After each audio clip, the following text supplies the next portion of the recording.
Hey guys, today I want to talk to you all about my healing experience that I had at Stonehenge and at Avebury and the ancestor parts of me that I met when I was there.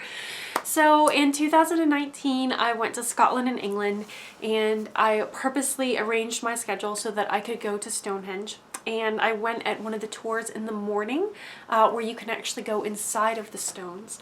And I remember when I was on the bus and I could see out the window my stones, and I started crying and I was so excited. And then we got off the bus, we walked up the avenue, and we went inside the stones, and it was so beautiful and it was so magical, and I was so happy to see my stones because I had missed them so much. And I spent the entire time inside the circle crying. And from the time that I was little, whenever I would see Stonehenge on TV, I would cry. And I would cry because all of my stones had been toppled over and they were no longer standing. All of them standing, the way that they used to before. And just seeing them in disrepair like that breaks my heart to a degree that I can't even express. But anyway, being there felt so magical and felt so beautiful. And I don't know, it was just, it felt so soul aligned, and I felt how much I missed them so much. And when I went there, I realized that I had made a decision that in this lifetime I would go back. The previous time I had seen them probably was about 300 years prior in a different lifetime, because I have been reincarnating in America for about 300 years. But anyway, the stones retain memory and the stones have consciousness. And one of the giant trilithons in the middle, you know how there's like the 5 in the middle, the 5 pairs. One of them in particular, I could just feel this resonance with, and I realized that that stone had been holding soul pieces of mine for me, and that I don't know if I want to say put them there, but like there's no space and there is no time. So in a previous lifetime, thousands of years ago, when I was a priest at Stonehenge, and priest is the best word that I know how to use. There wasn't a religion at that time, so priest, I guess, isn't really the right word. Maybe like a druid shaman might be a better description. But I had arranged that the particular soul pieces that I need would be held safe, and they would be kept in that trilithon for me, so that when I was ready I could reintegrate them. And I spent the entire next day after being at Stonehenge in my hotel room, sleeping, processing, and pretty much doing nothing. And I could just feel like all the layers and all of these like issues and patterns with power that I had just kind of being just removed from my body and removed from my cellular structure, and pieces of my soul just being reintegrated into me. So soul loss is a shamanic term where when there's a trauma, like a piece of the soul will kind of fragment off, and it can be somewhere you can easily reintegrate it, of course.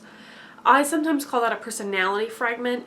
I don't really like calling it a soul piece or soul loss, because then people get it in their mind that like, oh, it's lost and we can't find it. Like it's this lost object that you can't get back, and it's really not like that. It's actually really easy to integrate a soul fragment. I personally like to call it a personality fragment, just because I feel like it just doesn't freak people out as much that don't know about the subject or aren't energy healers. That way it's still like, oh, okay, well, that's not a big deal. But like, oh, losing your soul, people are like, I'm going to lose it. It's like, you're not going to lose it. It's fine. It's actually all energetically connected to you always, and you always have access to it. You can't actually lose it. So I don't really like that term, but I am using that term because some of you may be familiar with it from shamanism. So anyway, all the personality fragments were returned to me. I felt so different and so whole. And then the next day, and everything worked out perfect, because I was supposed to go to Avebury that next day, and it was canceled because they didn't have enough people on the trip. So it was put to the next day. And I was like, that's fine. No big deal. Really, honestly, I need to sleep some more. So I spent more time sleeping. And then I go to Avebury after that, which was just divinely perfect. And I remember walking in and seeing all the stones, and of course I started crying again, because as you do when you see your stones that you've missed for so long. And just walking in there, and I was so happy that there were so many of them there, although it's heartbreaking the ones that aren't there.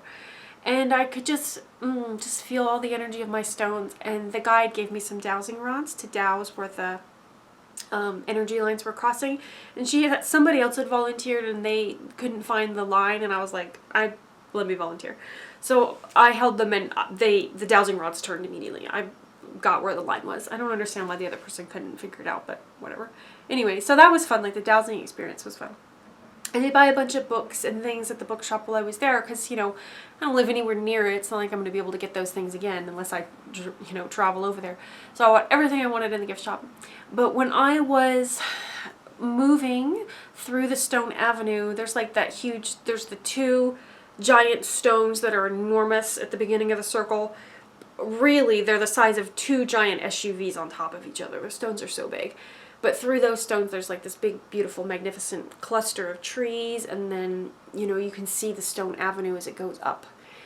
And I went down the Stone Avenue, and I was walking, and I don't know what overtook me. It's like the dimensions just kind of separated and parted. And I just started bawling. Like, all these memories started coming back to me. And I looked around, and there were people way over there and people way over there. Okay, so I was basically alone. I was like, oh, thank goodness. I just lost it and just started crying and crying and crying. And I touched one of the stones, and I could just feel the vibration of, like, the stone and all of my sadness that my stones were wrecked and that they had been removed and, like, burst into, like, pieces. And I walked down the avenue a little bit more, and then I turned around. And when I turned around and went to go back towards the circle, it was like the dimensions parted even more.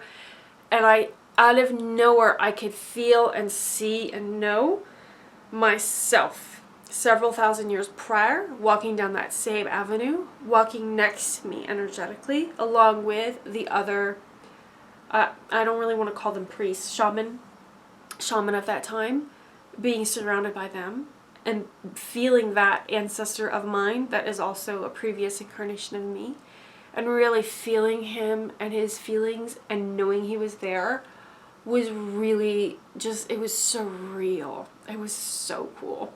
And I could just feel in my body and my cells that he was aware of me and had been aware of me the entire time. I just wasn't at the consciousness level until then that I could be aware of him.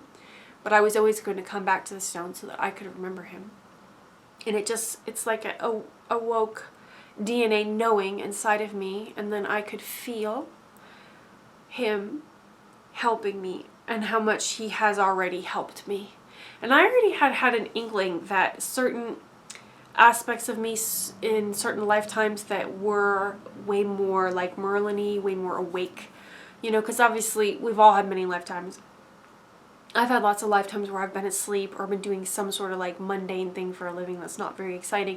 And then I've had other lifetimes where I've been very powerful, very awake, doing a lot of cool things and doing energy things. And I can just feel those parts of me that do the energy things help the other parts of me that are asleep. Okay, so I've known that for a while. But reconnecting to this specific past incarnation of me, and knowing that he is aware of everything going on in my life. Like, he can literally look through my eyes and he can see what's going on in the present time period. He absolutely can, I mean, I don't know if you want to call it remote viewing, but he can look and he can see everything that's happening where I live, the city I live in, the culture that I'm in, what's going on with the cars and all this stuff that just doesn't exist in his time period. Being able to see all of that. It's a very surreal feeling knowing that thousands of years ago, when I was being so close to the land and so connected to the standing stone and to the energy of creation itself, I was so aware that I could move to a future incarnation and look at all the things I was doing.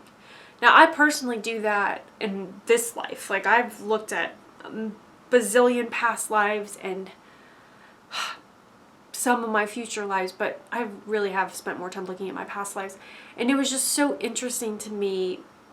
I hadn't had the awareness of feeling myself back then. He was very keyed into what I was doing and like helping me being energetically aligned so that I could be doing like what I needed to be doing this lifetime and be like on my soul path.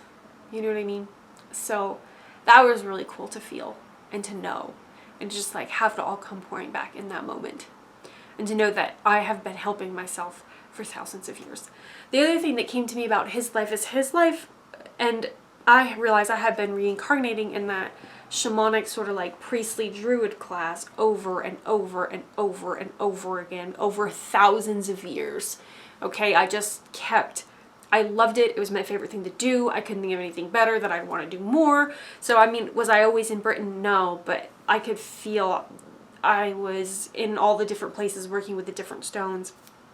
I kept wanting to work with the stones. Some incarnations, you know, I might reincarnate maybe in France or something, just to switch it up. Obviously, it wouldn't have been France at that time. This was a couple thousand years ago. But just being in charge of the energy lines and the stones and the healing of the people and keeping the balance between, you know, what was going on with the people, what was going on in heaven, and having what was in heaven reflected down on earth, and keeping everything in energetic balance and harmony, and being so close to just the source of like atoms and how they vibrated. I don't even know how to explain it.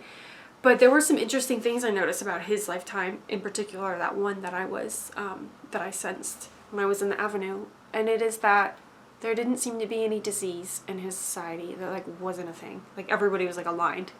You know what I mean? Like the physical health was flowing in everybody because the health of the land, the health of everyone, it was like a rare event someone was sick. And if they were, they just healed them. It like wasn't a big deal. How we have all this sickness today, it was like not a thing. They just resolve it even if it occurred. So talk about everybody being tuned in and tapped in. So all these fears we have about being sick today, not a thing. He lived a very long time. You know, he lived that specific incarnation probably about 250 years. And I feel like the priestly class, the shamans, were living longer than maybe the regular people who were farmers per se, but that farmers were still living very long lives and very healthy, okay? But working with the stones and working with that energy intently and constantly bringing that energy through your body, that energy is the energy of divine template, right? So it imprints on your energetic structure, divine template. So therefore, you know, your cells just rejuvenate correctly. They split and make new copies of themselves correctly in the image of divine template. So you're always healthy, like you're always feeling good, and because your energy's aligned, like your chakras and your meridians are all aligned, so health is just manifesting and it's very easy. So I do feel like that's part of the reason why I was living so long. The other thing I remembered about that lifetime is that I was exceptionally tall. I was probably almost 9 feet tall, and that was normal. And in the hundreds of years prior, I was taller. We were getting shorter as the time periods were, you know, inching down. I also felt like I was able to easily remember and recount all of my ancestors, like back just thousands of years. Like I just knew who everybody was, and I could just vibrationally access that. So me vibrationally accessing who I was going to become in the future also was just as easy for me in that lifetime as accessing who I had been in the past. You want to talk about being awake. That version of me was so awake. It's like, makes me look like I'm asleep now. But anyway, that was a very like beautiful experience, and it was just amazing, and I enjoyed it, and I really want to go back and see my stones. This time I think I would like to go to Ireland now that all of the events that happened in 2020 are over, basically. I just think it would be the best thing ever to go to Ireland. And I want to see more stones this time. I went on a bunch of castles tours when I went to Scotland and Ireland, and I had a great time. But this next time, I really want to go see some stones and talk to them and do shamanic journeys with them. Now, of course, I can do shamanic journeys with the stones from my house. Like, I don't have to, like, physically be there, but I don't know. It's kind of special being there. I really enjoy it. It was wonderful. So, yeah, it intuitively came through for me today that I needed to make this video for you guys. I feel like some of you needed to hear my story, and maybe it'll help trigger some memories that you have within your body of things you've been doing in other lifetimes, or maybe you'll go see some standing stones. You never know. I think they're the best. But alright guys, thank you all. If you have a friend who you think would like to hear my crazy energy stories, please send them over here so they can listen too. But otherwise, I'll see you guys in another video. Alright, bye y'all.